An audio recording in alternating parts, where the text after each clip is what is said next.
At 2 in the morning, when the world feels thin and the dark presses close to the skin, my phone vibrated on the nightstand like it had something urgent to confess.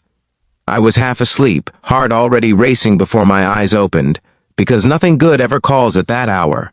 The screen glowed with a number I didn't recognize, and for a second I considered letting it die quietly. But the vibration came again, heavier this time, as if the phone itself knew that ignoring it would change something forever. I answered, and what I heard was not a name or an explanation, but a trembling breath and a sentence that felt too heavy for a wrong number to carry. She said she needed someone to come over and be with her. There was no seduction in it, no drama, only a raw need that cracked open something in my chest.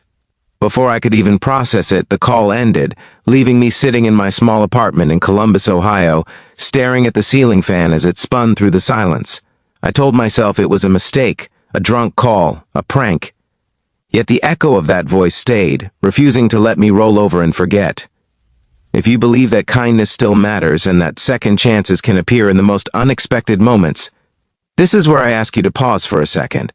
Please like this video, share it with someone who needs hope, leave a comment and subscribe to the channel, because stories like this only survive when people choose to listen with open hearts. My name is Matthew Brooks, and at that time in my life, I was a man who had learned to keep his world small. After my divorce 2 years earlier, nights were the hardest. Faith had once been the center of my life, but grief and disappointment had thinned it out, leaving me with habits instead of hope.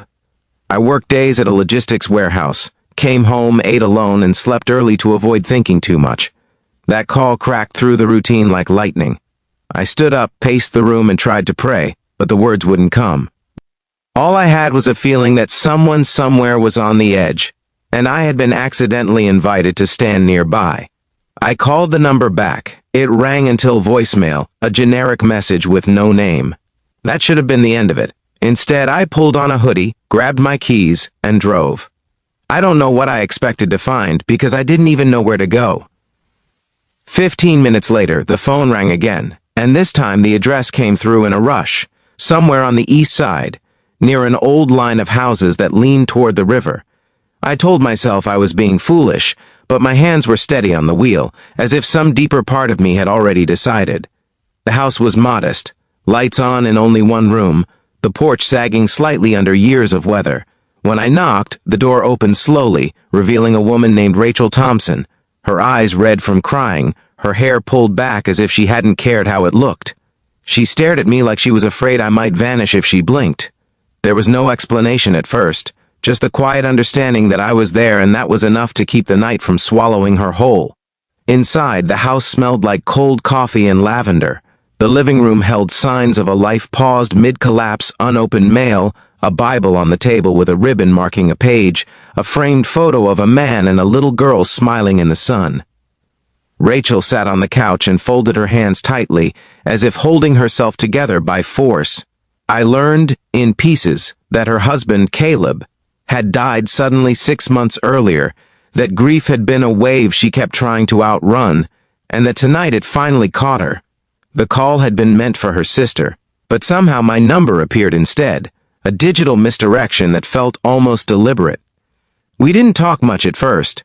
The challenge wasn't finding words, it was sitting with the weight of someone else's pain without trying to fix it. I had always believed faith meant having answers, but that night taught me it sometimes meant offering presence. As the hours stretched toward dawn, Rachel's breathing slowed, and the shaking in her hands eased. I felt my own walls thinning, my own losses rising up to meet hers, and in that shared quiet, something began to heal that I hadn't known was still wounded. Over the following weeks, our lives crossed again and again, not in dramatic ways, but in small, ordinary ones. Coffee at a diner near the river. Sunday service at her church, where the hymns sounded fuller than they had in years. Walks with her daughter, Hannah, whose laughter seemed to stitch light back into the corners of the world. The challenge wasn't falling into something new, it was trusting that it was allowed. We both carried guilt like a second skin, hers for surviving, mine for moving forward.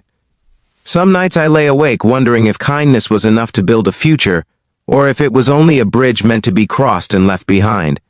Change came quietly, like grace often does. One evening, while watching fireflies blink over Rachel's backyard, I realized I was no longer bracing myself against the dark. I was standing in it, unafraid because someone else was there too. Faith returned not as thunder but as a steady flame, reminding me that God sometimes answers prayers we never managed to say, using wrong numbers and broken people to do it. Near the end of this story, I want to speak directly to you. If this journey of unexpected connection and quiet healing is touching something inside your heart, please engage with this video. Like it, share it, and let the algorithm carry hope a little further than it might have gone on its own. Just before we reach the ending, I have one special request. Please comment below and tell us whether you believe moments like this are coincidence or divine timing, because your words might be exactly what someone else needs to read tonight. The last time I thought about that call was a year later, standing in the same living room where fear had once ruled, now filled with warmth and life. Rachel was stronger, Hannah was laughing, and I was no longer afraid of the quiet. I understood then that being there didn't mean saving someone, it meant allowing yourself to be changed by showing up. Sometimes love doesn't arrive with certainty or plans. Sometimes it comes disguised as a wrong call at 2 in the morning, asking only that you be willing to answer.